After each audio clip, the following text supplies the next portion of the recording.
ओम साई राम। श्री साई सचरित्र अध्याय 33 भाग 2। भाग 2 के प्रमुख विषय हैं जामनेर का चमत्कार तथा नारायण राव। जामनेर का विलक्षण चमत्कार। सन 1904 से 5 में नाना साहेब चांदोरकर खानदेश जिले के जामनेर में मामलतदार थे। जामनेर से शिरडी लगभग 250 से 300 मील दूर है। उस समय शिरडी में एक रामगीर बुआ, जिन्हें बाबा बापूगीर बुआ के नाम से पुकारते थे, अपने घर खानदेश को लौट रहे थे। बाबा ने उन्हें अपने समीप बुलाकर कहा कि तुम घर लौटते समय थोड़ी देर के लिए जामनेर में उतरकर यह उदी और आरती श्री नाना साहेब को दे देना। रामगीर बुआ बोले कि मेरे पास केवल 2 ही रुपए हैं, जो कठिनाई से जलगांव तक के किराए को ही पर्याप्त होंगे। फिर ऐसी स्थिति में जलगांव से 35 मील दूर और आगे जाना मेरे लिए कैसे संभव होगा। बाबा ने उत्तर दिया कि चिंता की कोई बात नहीं, तुम्हारी सब व्यवस्था हो जाएगी।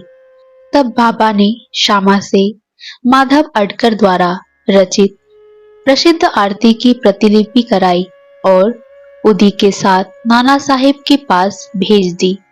बाबा के वचनों पर विश्वास कर रामगीर बुआ ने शिरडी से प्रस्थान कर दिया और 2:45 बजे रात्रि को जलगांव पहुंचे। इस समय उनके पास केवल 2 ही आने शेष थे, जिससे वे बड़ी दुविधा में थे। इतने में ही एक आवाज उनके कान में पड़ी कि शिरडी से आए हुए बापूगीर बुआ कौन है। उन्होंने आगे बढ़कर बतलाया कि मैं शिरडी से आ रहा हूँ और मेरा ही नाम बापूगीर बुआ है। उस चपरासी ने, जो कि अपने आप को नाना साहेब चांदोरकर द्वारा भेजा हुआ बतला रहा था, उन्हें बाहर लाकर एक शानदार तांगे में बिठाया, जिसमें 2 सुंदर घोड़े जुते हुए थे।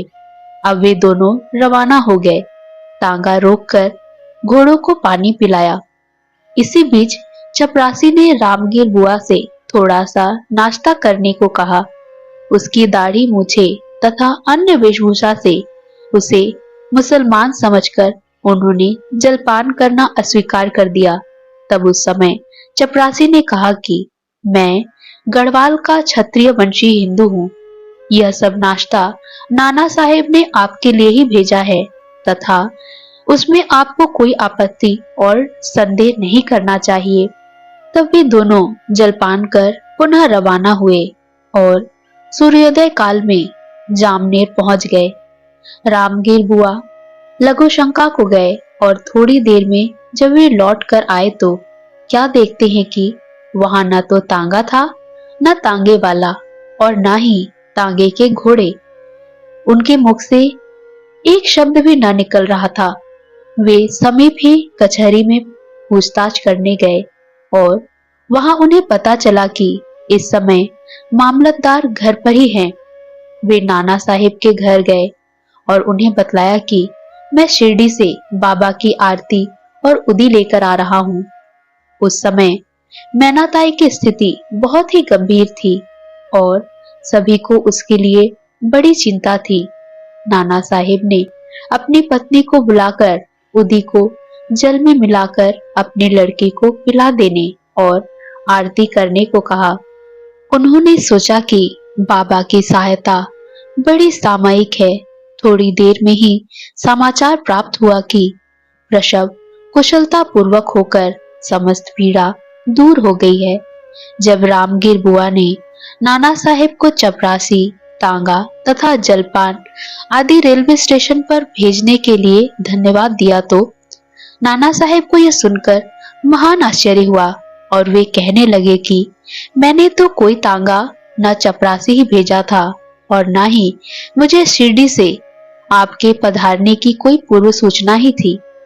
थाने के सेवानिवृत्त श्री बी.वी. देव ने नाना साहेब चांदोरकर के पुत्र बापू साहेब चांदोरकर और शिरडी के रामगीर बुआ से इस संबंध में बड़ी पूछताछ की और फिर संतुष्ट होकर श्री साई लीला पत्रिका भाग 13 नंबर 11, 12 तथा 13 में गद्य और पद्य में एक सुंदर रचना प्रकाशित की। श्री वी नरसिंह स्वामी ने भी मैनाताई भाग 5 पृष्ठ 14, बापू साहिब चांदोरकर भाग 20 पृष्ठ 50 और रामगिर बुआ भाग 27 पृष्ठ 83 के कथन लिए हैं, जो कि क्रमशः 1 जून 1936, 16 सितंबर 1936 और 1 दिसंबर 1936 को छपे हैं। और ये सब उन्होंने अपनी पुस्तक भक्तों के अनुभव भाग 3 में प्रकाशित किए हैं। नारायण राव। भक्त नारायण राव को बाबा के दर्शनों का 3 बार सौभाग्य प्राप्त हुआ। सन 1918 में बाबा के महासमाधि लेने के 3 वर्ष पश्चात वे शिरडी जाना चाहते थे, परंतु किसी कारणवश उनका जाना ना हो सका। बाबा के समाधिस्थ होने के 1 वर्ष के भीतर बाबा का ध्यान करना प्रारंभ कर दिया। एक रात को उन्हें स्वप्न हुआ।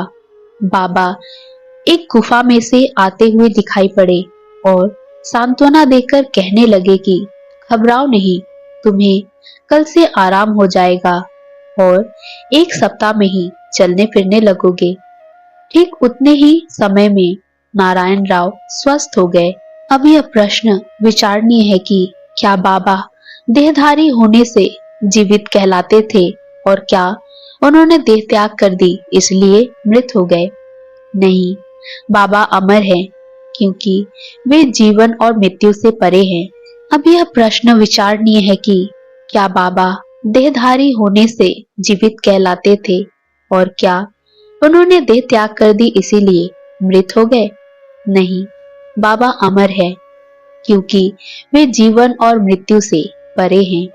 एक बार भी अनन्य भाव से जो उनकी शरण में जाता है, वह कहीं भी हो उसे वे सहायता पहुंचाते हैं। वे तो सदा हमारे साथ ही खड़े हैं और चाहे जैसा रूप लेकर भक्त के समक्ष प्रकट होकर उनकी इच्छा पूर्ण कर देते हैं। ओम साई राम।